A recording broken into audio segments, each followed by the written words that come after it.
تخيل معايا انك في صحراء زي بحر الرمل والجنود واقفين ورا بعض مترصصين بشكل دقيق جدا، وفجأة بيظهر ملك من نص الجيش ده لابس تاج احمر في ابيض وبيقول النهارده مصر هيتكتب اسمها في التاريخ. بس ايه اللي خلاه يقول جملة زي دي؟ الحكاية هتبتدي دلوقتي.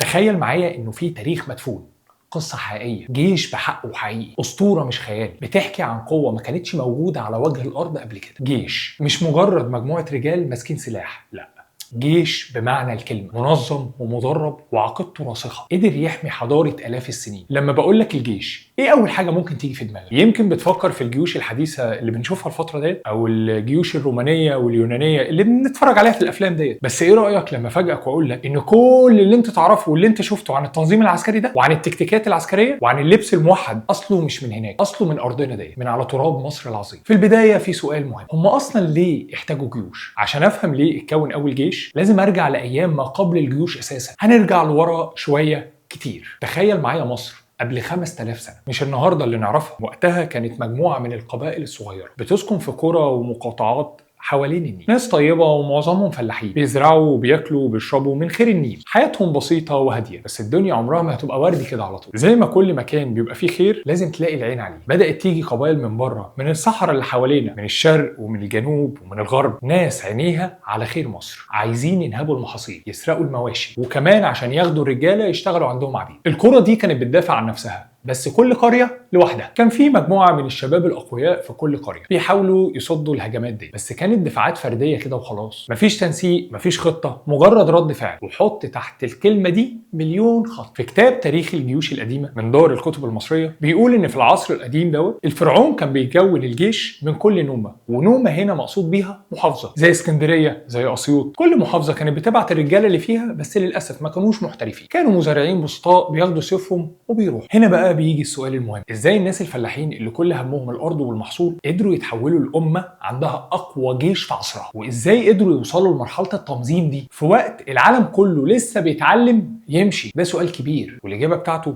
هتصدمك. الحكاية بتبتدي لما المصريين فهموا ان الدفاع الفردي مش هيجيب نتيجة، لازم يكون في قوة اكبر، قوة موحدة. بس فجأة بيظهر راجل اسمه نارمر الفرعوني الاول حوالي 3150 قبل الميلاد. ده مش اي راجل، ده اللي وحد مصر كلها بسيف. نارمر عمل لوحة مشهورة جدا سماها لوحة نارمر، دي موجودة في المتحف المصري، وفيها هو بيضرب راس عدو بمطرقة حرب والآلهة بتشجعه. بس السر الحقيقي ان كل اقسام الجيش اللي كانت في جيش نارمر كانت تحت قياده واحده. اول حاجه عملوها ان هم قسموا الجيش، مش مجرد افراد وخلاص، بقى في فرق وفي وحدات، كل واحده ليها قائد وليها مهمتها. في ناس متخصصه في الرمايه بالسهم، وناس للقتال اليدوي، وناس للمناورات. ودي كانت فكره ثوريه وقتها. تخيل انك بتشوف جيشين، جيش كل واحد فيه ماشي لوحده، تاني ماشي في صفوف منتظمه، كل صف ليه دور. مين اللي هيكسب؟ اكيد الجيش المنظم. مش بس كده، بقى في كمان تدريب منتظم، لما مش بيستنوا الحرب عشان يدربوا العساكر. تدريب بقى جزء اساسي من حياه الجندي، تدريبات بدنيه وتدريبات على استخدام السلاح، تدريبات على التحرك في التشكيلات، علشان لما تيجي ساعه الجد يكون الجندي المصري جاهز على اكمل وجه. وكمان اخترعوا حاجه اسمها الزي الموحد. والله زي ما بقول لك كده، يمكن مش زي جيوش دلوقتي البدله اللي بيبقى مموهه وشكلها واحد، لكن كان في علامات والوان في اللبس بتميز الجنود عن المدنيين، وبتوحد في نفس الوقت شكل الجيش. ده غير كمان الاسلحه الموحده، يعني مش كل واحد بيحارب بالسلاح اللي هو عامله بايده، لا، ده في ترسانه من الاسلحه بيتم تصنيعها وتوزيعها على الجنود، سيوف ورماح ودروع بنفس الكفاءة. الفرعون زي زوسر اللي بنى الهرم الدرجي هو أول واحد كان عنده أفكار واجتهادات لعمل التجنيد السنوي بتاع الجيش بتاعنا دلوقتي. ده بيبين قد إيه كان عندهم فكر استراتيجي عالي وإحساس بالمسؤولية تجاه حماية أرضهم وشعبهم. بس السؤال الأهم، إزاي قدروا يحافظوا على الجيش ده قوي ومنظم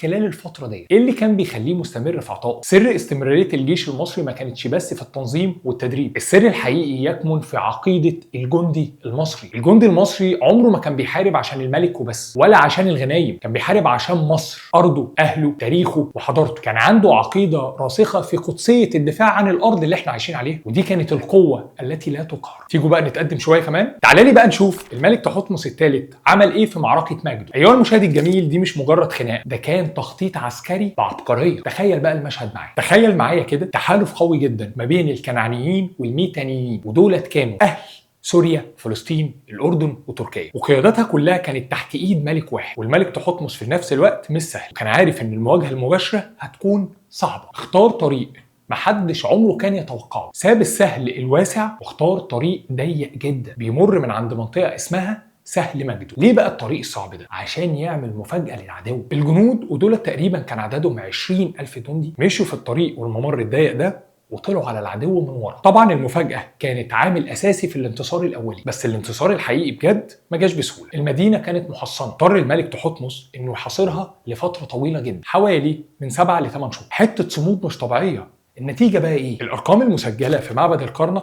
بتحكي عن عظمة الانتصار. الغنائم كانت خرافية ومسجلة بدقة غير عادية. 924 مركبة حربية زي الدبابة مثلا، 2041 حصان، 340 اسير، 2000 رأس ماشية. والأهم من الأرقام دي كلها إن الحملة دي ما كانتش بس انتصار، دي اتسجلت في التاريخ إنها أول حملة من ضمن 17 حملة أسست لإمبراطورية مصرية عظيمة من النيل للفرات. شوف الدقة في التوثيق وعظمة الإنجاز. دلوقتي هنتحرك في الزمن ونروح للملك رمسيس الثاني تقريبا 1274 قبل الميلاد. رمسيس بيقود جيشه في معركة طاحنة ضد الحيثيين، وكان في الوقت ده الملك مواتلي هو على راس جيش الحيثيين، وما كانش ملك سهل، كان ليه جواسيس في كل حته. ودي بقى مش اي معركه، ودي كانت اقدم معركه مدرجه تكتيكيا في التاريخ كله. تخيل بقى المعركه دي كانت ساحه للمركبات الحربيه. الرقم بيقول تقريبا انه في 1000 مركبه حربيه شاركت في المعركه دي. قوه ضاربه ما حصلتش. بس هنا حصل اللي ما كانش على البال، رمسيس وقع في كمين. الحيثيين كانوا اذكياء جدا، بعتوا تقريبا 2500 مركبه حربيه ثلاثيه الخيول عشان يهاجموا طلائع الجيش المصري في البدايه. الهجوم ده كان عنيف جدا لدرجه انه قدر يشتت قوات كتيره من اللي كانت في جيش الملك رمسيس. ازاي الملك رمسيس نجي من الكمين ده وقدر يقلب الموازين؟ في اللحظه الحاسمه رمسيس عمل اللي ما يعملوش غير الملك. بدل ما يتراجع ويستسلم، عمل هجوم مضاد شخصي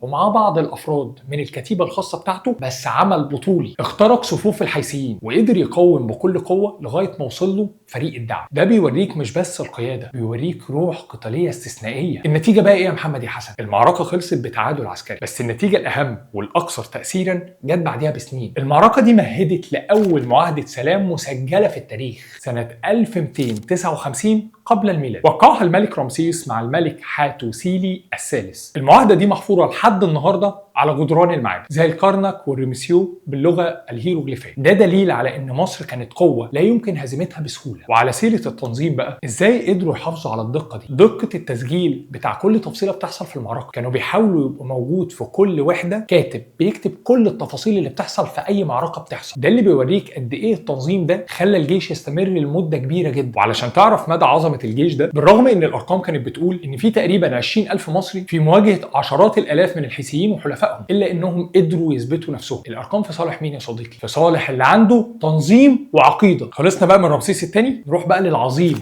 رمسيس الثالث. القصه دي بتحصل سنه 1178 قبل الميلاد، او ممكن تكون 1175 قبل الميلاد. المؤرخين مختلفين شويه، ودي بقى كانت ازمه حقيقيه. العالم كله كان على حافه الانهيار بسبب مجموعه اسمها شعوب البحر. دولت زي موجه تسونامي بتجتاح كل حضارات شعوب البحر المتوسط، بيهدموا ممالك وبيسيطروا على اراضي. هجومهم بقى بالنسبه لمصر كان مركز على دلتا النيل. لو سقطت الدلتا مصر كلها هتقع. بس رمسيس الثالث ما استسلمش. معركه استثنائيه لانها كانت معركه بريه وبحريه في نفس الوقت، ولسه متسجله بتفاصيلها على جدار معبد مدينه هاو عشان نعرف ونشوف بالظبط ايه اللي حصل. الاسطول المصري في الوقت ده لعب دور البطوله، استخدموا تكتيكات بحريه عبقريه يا جماعه. القوس والسهم. الرماه المصريين كانوا متمركزين على الساحل وعلى السفن. رقم 2 الخطافات، دي كانت الاداه اللي استخدموها عشان يقلبوا سفن العدو بالكامل في الميه او يسحبوا منها الجنود للميه. وفي نفس الوقت على الشط الرماه البريين اللي احنا اتكلمنا عنهم كانوا شغالين زي حائط صد، لا يمكن اختراق اي سفينه بتحاول تقرب من الشط عشان تعمل انزال على الارض. الرماه كانوا بيتصدوا ليها. كان هجوم متكامل من البر ومن البحر. النتيجه كانت كارثه على شعوب البحر. المعركه دي اسفرت عن الاف القتلى والاسرى من الغزاة، وانتهت بانقاذ مصر بالكامل من مصير الحضارات اللي سقطت في نفس الفتره. ده اللي بيوريك ان التنظيم العسكري المصري كان بيتطور وبيتكيف مع اي عدو جديد حتى لو كان جاي من البحر. بس القصه لسه ما خلصتش. نرمر وحد البلاد عشان يحميها. زوسر ومنمحات عمل الجيش المهني عشان استمراريه الجيش. تحتمس الثالث فاز في مجده. رمسيس الثاني عمل معاهده السلام الاولى. رمسيس الثالث دمر شعوب البحر. اي سؤال ممكن يجي في دماغك هتساله ليه اجابه واحده: القوه مش في العدد، القوه في التنظيم والاداره. بصراحه انه مفيش شك ان الجيش المصري القديم ترك بصمه لا تمحى من التاريخ البشري. لما تيجي تتكلم عن التنظيم العسكري، تخطيط، عن التسلسل الهرمي للقياده، عن اهميه التدريب، حتى عن الروح المعنويه والزي الموحد، هتلاقي ان المصريين كانوا الرواد في كل ده. والجميل بقى في الموضوع ان الروح دي اصلا روح الجيش المصري دلوقتي لسه موجوده لحد النهارده، روح الانتماء والتضحيه، الدفاع عن الارض والعرض. تاريخ طويل وعظيم كتبه اجدادنا ولسه بنكتبه كل يوم. تاريخنا مش مجرد حكايات في كتب، هو اللي شكل وعينا وشخصيتنا، وهو اللي بيدينا قوه اننا نكمل. الجيش المصري اللي بدا كفكره بسيطه للدفاع تحول لاول مؤسسه عسكريه بالمعنى الحرفي في العالم كله، وده فخر لينا كلنا. بس كده احنا خلصنا. يا ريت تعملوا لنا سبسكرايب وفولو على صفحه الفيسبوك، صفحه اليوتيوب، وسلام ايها المشاهد الجميل.